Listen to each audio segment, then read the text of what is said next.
मागच्या वर्षी आपलं पहिलं वर्ष होतं या उपक्रमासाठी। ठाणे आयुक्तालयात बऱ्याच ठिकाणी मोठे मोठे प्रोजेक्ट चालू आहेत। मेट्रो असेल, समृद्धी महामार्ग असेल, मर्जिंगचं काम असेल, विविध ब्रिजेस बंद केलेले आहेत, त्याचं डेव्हलपमेंटचं काम चालू आहे। तर या ठिकाणी बऱ्याच मोठ्या प्रमाणात आपल्याला वाहतूक कोंडीचा सामोरे जावं लागतं। त्याचा त्रास विद्यार्थ्यांना होऊ नये यासाठी आपण पूर्ण क्षमतेने आपला एक्स्ट्रा मॅनपॉवरही आपण टाकत आहोत। तरी पण त्याच्यासाठी स्पेशलाइज एक 54 रायडर्सची नेमणूक आपण केलेली आहे की प्रत्येक विभागात 3 रायडर्स जे असतील त्यांना आपण अलर्ट मोडवर परीक्षा केंद्रावर पोहोचवण्यासाठी ठेवलेला आहे।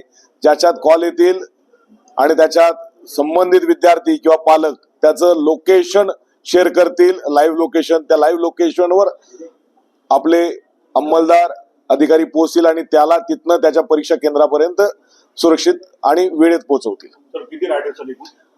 54 रायडर्स आहेत। 18 वाहतूक विभागामधले 54 रायडर्सची आपण नेमणूक केली। गरज भासल्यास तसंही आपण त्याची नेमणूक करण्याचा विचार आहोत, पण आपल्याकडे महिला अंमलदार त्या संख्येने नाहीत, त्याच्यामुळे थोडस ते होईल की नाही याच्याबाबत साशंक नाही। सर, अवजड वाहनांसाठी काय? अवजड वाहनांसाठी आपण स्ट्रिक्टली त्यावेळेस पीक पिरियड्स मध्ये त्यांच्यावर प्रतिबंधात्मक कारवाई करत आहोत।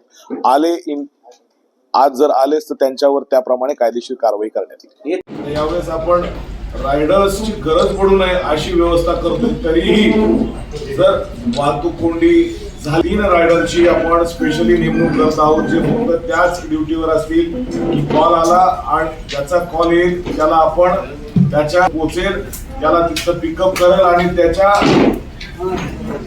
परीक्षा केंद्रावर त्याला वेळेत पोहोचवेल। हेल्पलाईन नंबर आहेत 8263 00 300 82 आणि तिसरा व्हॉट्सअपचा, याच्यावर फक्त व्हॉट्सअपच कॉलिंग होईल।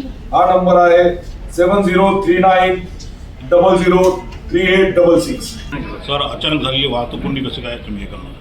अचानक जे आपण स्पॉट्स आयडेंटिफाय केलेले आहेत, जसं खारेगाव असेल, घोडबंदर रोड असेल, आनंद किंवा मानपाडा, आता शीळ कल्याण रोडला मानपाडा जंक्शन आहे, या ठिकाणी वाहन बंद पडलं त्या काळात त्याला तात्काळ पहिल्या 10 मिनिटात रेस्क्यू करण्यासाठी किंवा त्याला तिथने जो बंद पडलेला आहे ते घेऊन बाहेर सोडण्यासाठी आपण कॉल आपल्याला प्राप्त झाले होते आणि आपण 34 मुलांना त्यांच्या परीक्षा केंद्रावर वेळेत पोहोचवण्यास मदत केलेली आहे। परीक्षेच्या कालावधीमध्ये जो नोटिफिकेशन आहे त्याचं 100% पालन करण्याचा प्रयत्न करण्याबाबत मानकोडीला त्या संबंधात बैठक होती।